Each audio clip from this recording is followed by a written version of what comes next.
I'm Tony Gwynn Jr., and welcome to The Real Shift Show with my friends Anna and Katy.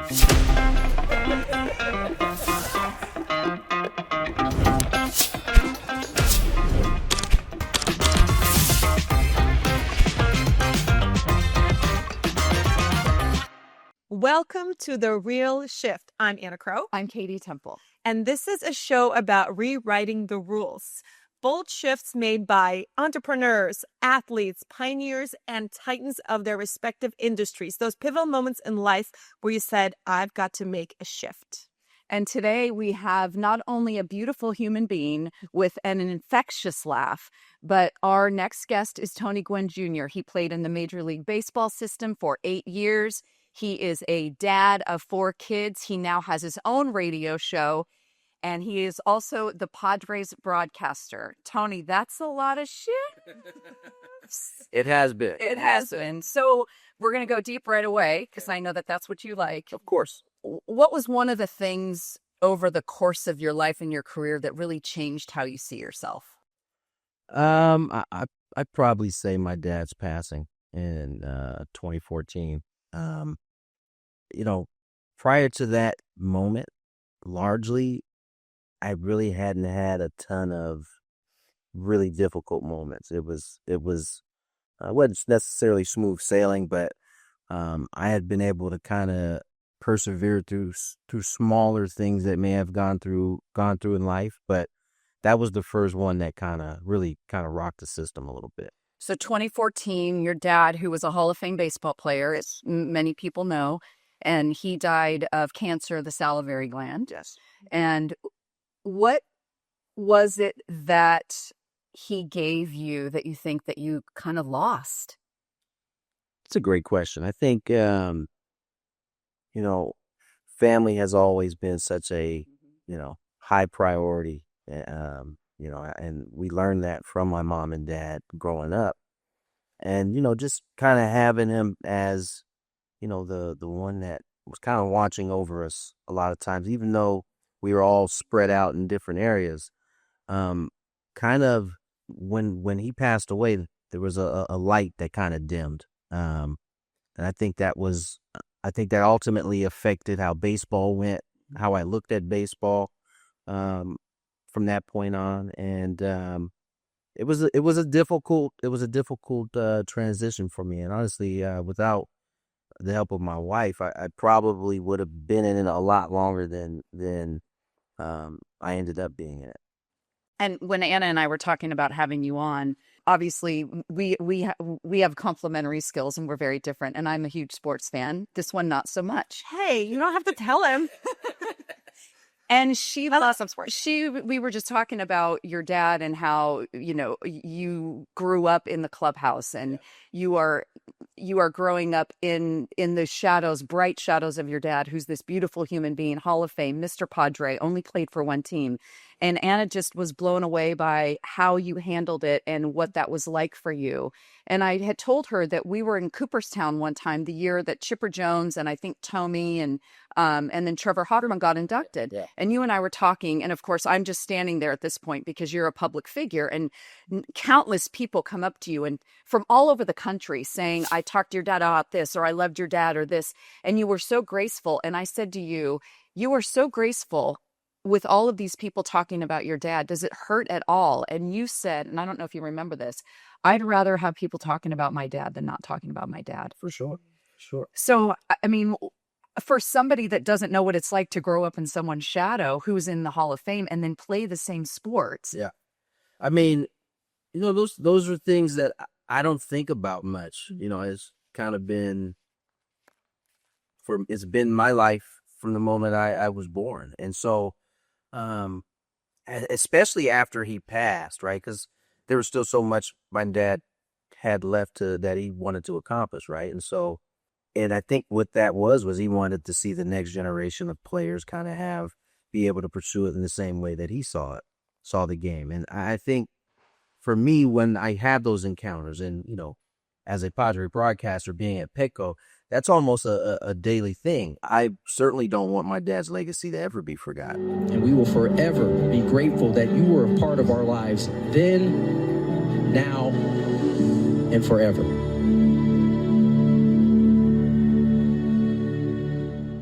So if there's one, two, three, however many people who want to approach me to tell me a story that I've heard, or in some cases I haven't, I'm all good with that. I think that's part of my job to help continue his legacy, I think.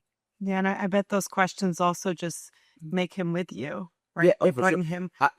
What's interesting during the season, I don't know that I'm ever away from him, right? I mean, I'm in Petco Park. There's a big statue. Um, I don't know that there's ever been a game where there wasn't a Gwynn jersey in the seats, and that's on the road as well. So I don't know that I'm ever really too far away from him. And so, yeah, those opportunities I have, I don't want to miss. And even on days, listen, I'm human. So even on days where I'm not necessarily the most talkative or wanting to have these encounters, that's something I try to be mindful of as those days come, because they do come. Yeah, that's very cool. Well, tell us about your broadcasting journey. Yeah, I mean, I think for most athletes, there comes a time where you start to recognize that it's not going to last forever. It's interesting. I was just at a Aztec dinner last night with all of these seniors that are going to be moving into the working world. And so often as you get ready to approach that, especially for athletes, you're kind of going through the motions, because in a lot of athletes' mind, I know certainly I was one of them, you can't even think that far down the line that you're not actually doing the actual sport or, whatever it is that you love to do. And so I think as you get some time, especially as you start to go through, going up and down between AAA and the big leagues, and you start to get older and life starts to happen, you start to kind of see the light, the darkness at the end of the tunnel, right? Avoid that. And I think you spend a lot of time trying to avoid that, right? But one of the valuable lessons I got from being in that clubhouse as a 9-year-old and kind of watching careers come and go, you start to realize, that it doesn't last forever. And so I started to do my due diligence, and not only do my due diligence, this is where, taking advantage of networking and relationships that you have, cultivating those relationships at this time as a player becomes important, because if indeed you love doing what you do and you want to stay close to it in some way in a business like Major League Baseball, you're gonna need to create some of those relationships. And probably another tool I learned from my father without a discussion was how he treated people and the relationships he was able to kind of cultivate while he was a player. I don't know that we ever had a conversation about it, but I found myself, at 28, 29, starting to have these relationships and having built them without even really knowing that I was building them. It's just in conversation and passing, hello, how you doing? Checking in on your people's families and things of that nature. You start to build those type of relationships. And so as my career ended, it was I knew it was either going to be coaching or it was going to be somewhere on the television side or radio side. I knew that it would be a tough sell to get my wife to now start over in the minor leagues and go the coaching route. And at that time, listen, there are plenty of guys, and maybe I would have been one of them that get the opportunity to go straight to the big leagues on a staff somewhere. But that's not how I wanted to present it to her. At worst case scenario, this is how it would go. And I couldn't even bring myself to bring it to her. So I just immediately went into the radio TV side. I just didn't think it was fair with a young family at the time. And so from there, it was kind of just, figure it out. Because I had no broadcasting background. I knew, in the same way, the Ted Leitners, the Jerry Colemans of the world kind of became my baseball voice in my head. So did sports talk radio. I remember being in the car with my dad listening to Jim Rome right as that was starting to blow up. and you kind of get a vibe or a feel for those type of things. So I knew there was an area that I thought I could be decent at, but I had no training at all, and that's where Miss Katy comes in. Ah. Because you were at your dad's side for so many years, Yeah. and because you went into his business, how were you able to separate who Tony Gwynn Jr. is as a human being versus senior? You know what? That was probably the easiest thing. That was just to be me. I think I don't know if there's any other way to really separate the two other than just be who I was. My dad and I, although we have a ton of similarities, we have a lot of differences in our game and just different things in life. And so I always I'll give you an example. My dad was a stickler, and he grew up in the 70s, 60s and 70s about tucking your shirt in. By the time I was of age, that was not in style anymore. And so he used to bicker about this. And my mom was always defended us like, Tony, this is a whole different time.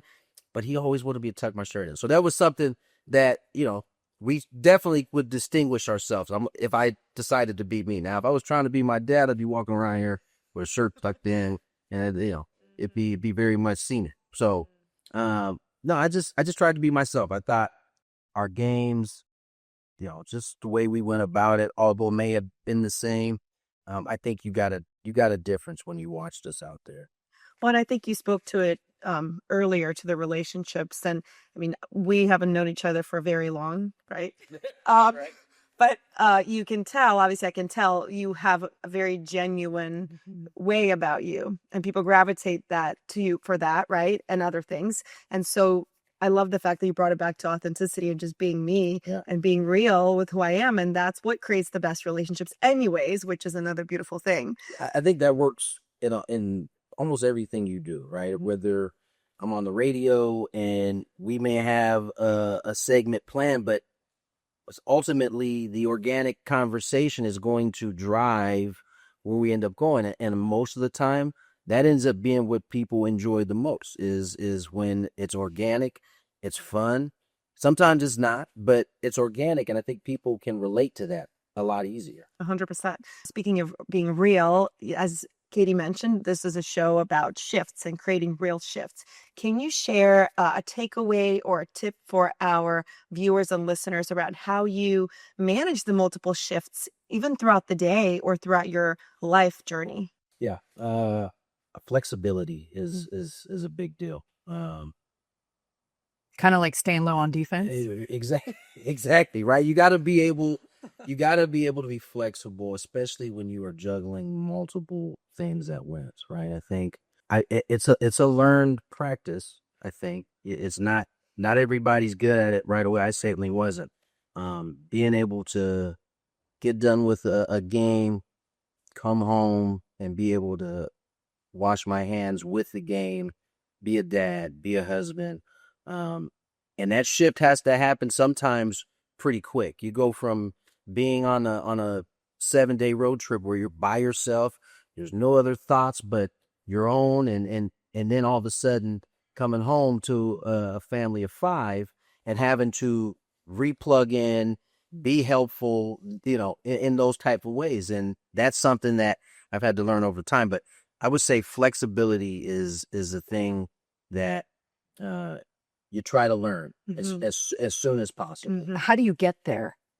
How do you get there in your mind? Because I think about it as an athlete, you were used to failure in playing baseball. So you have to have that mental toughness to forget about the last pitch. So is that it? I think so. I think, setting the expectation that you are going to mess it up. Because a lot of, I think, even in the game of baseball, right, you as a hitter, you want to be perfect, right? You don't want to make outs. But the sooner you recognize that the best in the world are going to make outs 7 out of the 10 times, you can start to kind of, I don't want to say reel in your expectations, but you can start to understand how difficult it is, what you're doing.